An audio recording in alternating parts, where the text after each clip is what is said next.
I recently finished my full in-depth review on the 2023 Genesis G90. If you want to watch that, it's very long, it's about an hour. It'll be linked in the description box, and I have tested every model of the 2020 LS500 from the base model, the hybrid, and also the F-Sport. I have not driven the 2021 and up LS500 refresh, but we can assume from the press releases and from a very good source from a 2018 LS500 owner named Jeff, who I speak with constantly in the comment section.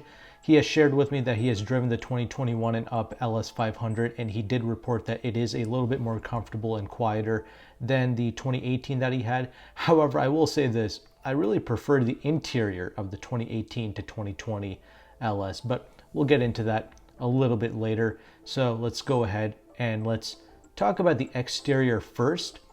I get that that's totally subjective, but I still feel that it's kind of necessary to talk about when it comes to these six-figure status symbols or flagship luxury cars.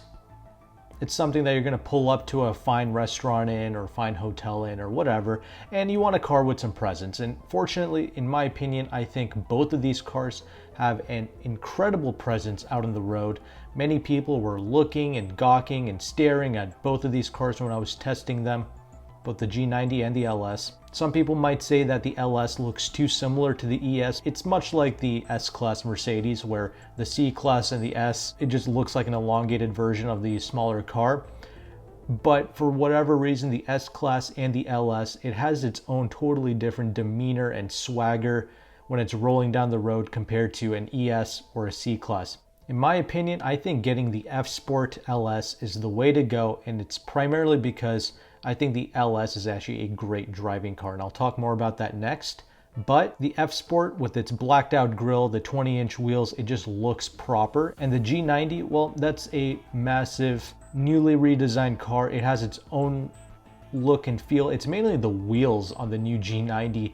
Those are just nuts. Both the 20-inch and the 21-inch wheels that Genesis offers, they both look stunning. But please let me know your thoughts in the comment section below on which car you like the looks of the most, or do you like one of the European cars more? Let me know.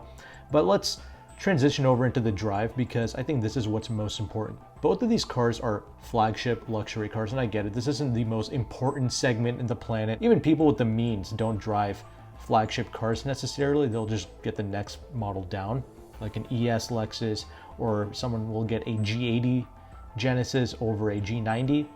But people shopping for this, they want that extra. They want the most exquisite experience possible, and that's what these cars offer. But in the case of the LS and the G90, even though they're both flagships, you would think they both do and accomplish the same job. In my opinion, they don't. All of these Genesis products, they have done the flagship luxury car job much better than Lexus. In my opinion, the way I look at the LS, it's totally different from anyone else. I think it's like a upscale, far more premium version of a Lexus GS. Every time I drove the LS, I noticed that it had the least amount of rear legroom space, and it wasn't always the most comfortable. It didn't have like that cloud-like quality that many people might expect a flagship Lexus to have. In fact, what it had was a great chassis control and had great handling dynamics, similar to the BMW 7 Series. However, I feel like the Lexus has way more character than the BMW 7 Series or an Audi A8 or something along those lines. So I had fun pushing and driving the LS a little bit harder, despite it being a large limo like how many people see it. The old Lexus GS that they discontinued back in 2020, that was a great kind of sports sedan. What many people fail to understand with Lexus in particular, from journalists, from commenters, owners, scoffers, mockers alike, what they all fail to understand is after 2013, the plush, soft, pillowy Lexus that you once knew, that has completely ceased to exist. In fact, the last model year for those plush Lexus cars was 2012. As soon as 2013 hit and Lexus switched over to making those spindle grille type cars, they really stiffened up the suspension without sacrificing ride quality, and they became far better driving cars. From the ES, the GS, the LS, they all started to handle way better. In my opinion, I always saw it as a great alternative to like a BMW sedan, because Lexus always had those naturally aspirated engines. Obviously we don't have that here with the LS, but it had character, it had the correct amount of dynamics. Perhaps a BMW might have slightly better or stiffer chassis tuning, etc., but that was really irrelevant out on the street. Lexus was smart enough to soften their cars up in the right places to make it more livable. And that's what we have with the LS. Even though it's a great handling car, it's still comfortable enough out in the street. See, the Genesis, the G90, especially the new one for 2023, that car does the flagship luxury car thing much better. I mean, especially the air suspension model that I tested, the fully loaded model. The G90, I kid you not, it doesn't even feel like the tires are attached to the road when it rolls down the road. It feels like the old W222 S-Class from 2014 to 2020, except the S-Class, when I tested it for that model years, it had 18-inch wheels. And obviously the G90 I tested, the new one, came with 21-inch wheels, and it rode pretty much identical to the old S-Class. And it was just as quiet, if not quieter. The new G90 was one of the quietest cars I'd ever been in. Even quieter than some old 2011 Rolls-Royce Ghost that I drove. It was even quieter and more comfortable than that, I kid you not. The LS, the last model year I tested, it was 2020, so yeah, of course, the G90 rides better and it's also quieter than the LS. But I will take Jeff's word for it. I do think the 2021s, they did improve the ride quality. They did make it softer, I'm sure. And they also stated that they have retuned and retweaked the active noise control, or the active noise cancellation that Lexus has implemented through the speakers. Much like Genesis, Lexus says that they have tuned it to help make the LS a little bit quieter as well for the 2021s and up. But my point still remains, I enjoy driving the LS much more, because the G90, when you drive that thing hard, totally falls flat on its face. It's just not what it's made for. It's not what it's designed for. It's not satisfying to drive or push the G90. A lot of people in my comment section, they really say they want the most cloud-like magical ride quality, like they're always in pain, they're suffering, they're in agony, and they want the most quietest and most comfortable car on the planet. Well, that's really going to be the G90. Yes, it's 100 grand, but hey, an S-Class is going to be 20, 30 grand more than the G90. And if you want that cloud-like experience, I would say go with the G90. The LS can handle corners way better. In fact, it's satisfying to push it through a corner. It's satisfying to rev the engine out. That's another big thing. Both of these flagship cars, they're both twin turbo V6s, which many people might despise or scoff or hate. Well, the reality is, with EPA regulations, this is what you're going to be seeing now. V8s are going to go away in favor of twin turbo V6s, and naturally aspirated V6s are being replaced by turbo 4s. I mean, that's just the reality that we're living with. And now, moving forward, all of this is going to be replaced with an EV battery pack. The twin turbo V6 found in the Lexus Toyota products, I actually do like it. I like the way it sounds, primarily because they have implemented some fake engine noises, which in my opinion actually sounds pretty good. But the point is, when you rev out the LS with its 10-speed automatic, it has like that natural progression. You want to kind of keep going through the gears and driving it harder and flooring it, and it's much quicker than the G90 as well, on paper and also in real life.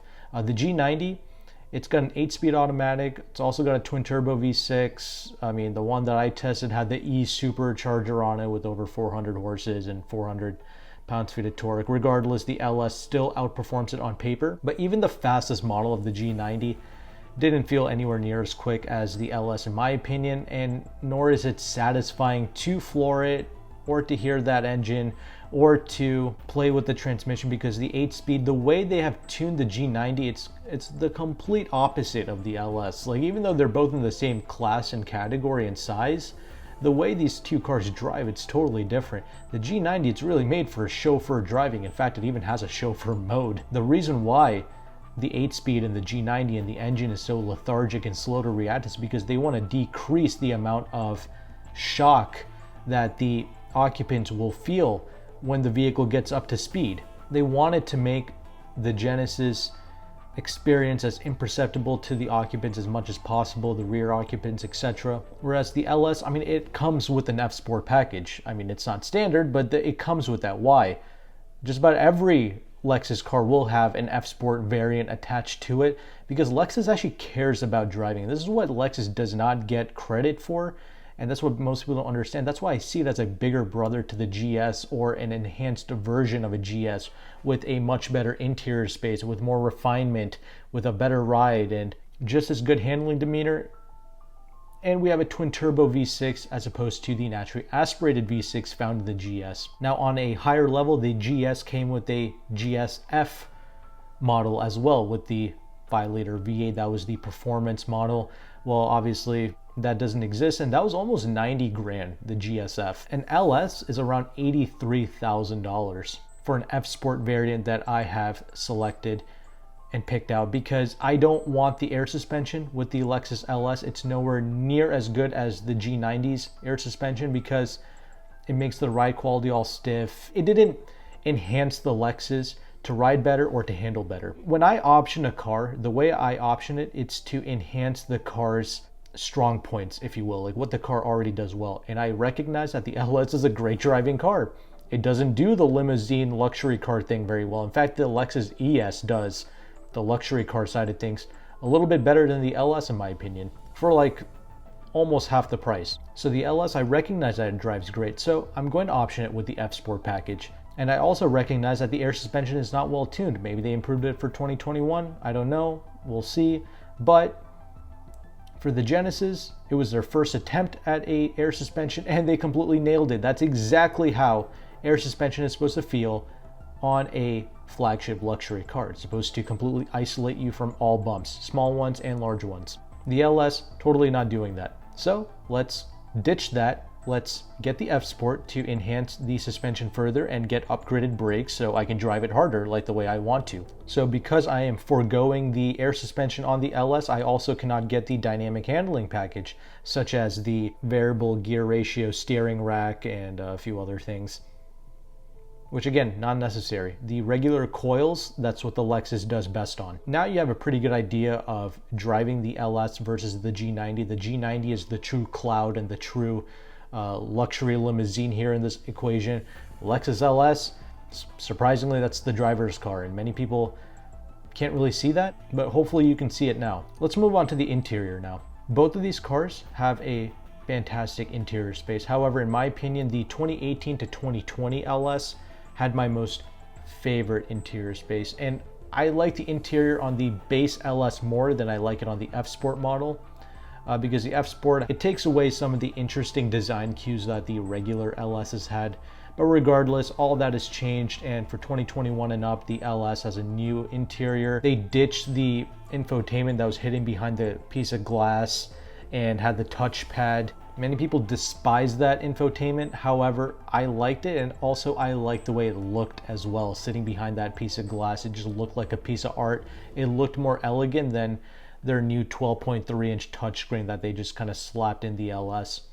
But regardless, the touchscreen and stuff, that's what people want, so they needed to, redo the LS. The Genesis, a little bit more simplistic, but it's also an epic interior space. Mainly because, well, it's a 2023 and it's an all-new redesigned car, so it has the latest and greatest features going on. It has the more limo-like features that most people want. Now, you can get an LS with the executive package and all that, but like I already mentioned, it's not really that great as an executive sedan or as a people carrier, if you will. I think there are other cars that do that job better, like the G90 I'm talking about. So instead of paying like 10, 20 grand for some crazy executive package, you're better off just buying a G90 instead, because the G90 has these electric doors that you can just open and close with the press of a button. It's so epic, that feature. I mean, it's the exact same feature that Rolls-Royce has. We see that here. We have 2 digital displays. We have the Apple CarPlay and Android Autos, which the biggest problem with Genesis is the fact that we don't have wireless Apple CarPlay and Android Auto with the G90. There's no excuse for that. I noticed this with a lot of high-end Hyundai and Genesis products. They won't offer wireless Apple CarPlay and Android Auto There's probably some reason for it. I don't really care. I want my wireless Apple CarPlay and Android Auto. They need to figure out a way to implement that. Lexus, I will forgive them because their car is a little bit older than the G90, but regardless, it does suck that these near six-figure cars or actual six-figure cars don't come with the wireless Apple CarPlay and Android Auto. But I will definitely give the points to Genesis here for the technology and for the ease of use and all that stuff. I think most people will like interacting with the Genesis technology more than the Lexus technology, even though they have implemented that touchscreen. The seats are comfortable and epic in both, and both cars offer one of the best massaging functions. However, I'll probably give the points to the Genesis for having a slightly better massaging quality, because I like that both cars they'll actually get in on your pressure points and they will genuinely relax you. And there's so much adjustability in both of these seats as well. Talking about the rear seats, now obviously I think the Genesis has way more leg room than the LS, once again making it a better flagship luxury car, if you will. We also have an ottoman function behind the rear passenger seat. I mean, it's so good. You can really stretch out back there. I mean, that's really what that thing was made for. That's really what these luxury cars are made for, these flagships anyway. There's no rear seat entertainment in the G90, which I found weird, but I guess a person who can afford a G90 can also buy 2 iPads, so I guess it's not that big of a deal. But regardless, you can really stretch out and get comfortable back there with the heated and cooled seats. That's why I think it's worth getting a fully loaded G90, because that's enhancing what that car is, a flagship luxury car. It's doing the job well, so getting it fully loaded, getting all the rear seat, reclining functions and everything, that's actually worth doing. It's only like 10 grand more. You're paying 90 grand, you might as well go all the way, finish the job, and just get the 100 grand G90. If that's what you value, if you're actually transporting people around, or if you're genuinely a bit older and you have back issues or any other issues, the G90 is going to help relax you way better. I was also disappointed to see that there is no refrigerator in the back of the G90, but I guess not a big deal. The Lexus is obviously fine to sit behind of, and obviously you can get some of the executive features if you want, but really, that's not where it shines, like I already mentioned multiple times. So trunk space, I think the G90, it's a bit disappointing because it's a bit small, and I think the Lexus has a slightly bigger and more useful trunk. It's a little bit taller, unlike the G90. But overall, I think you get the point now of what I'm trying to convey to you. There's so many people that despise Lexus, but they despise them for the wrong reasons. I will fully admit that their vehicles are totally flawed. The LS is a completely flawed product, much like the LC and a lot of these other cars I really like. So why do I like these flawed products? Because they're flawed in the right ways. So yes, this LS, it's weird that it's a good driver's car. That's strange. That's a flaw, actually. It's a flagship car and it's not doing its job well, but it's doing another job really well. It just has character. Same thing with the LC, another misunderstood car. People say that, oh, it's not a sports car, it's a GT car, it's not good on a track, But what people fail to understand is they only look at it from two perspectives. Either it's got to be a luxury car or it's got to be a race car. Why can't it be both? Why can't we have both in one car? See, Genesis, they just said, okay, we are a luxury car. That's what we're going to focus in on. Cool, it's doing its job great.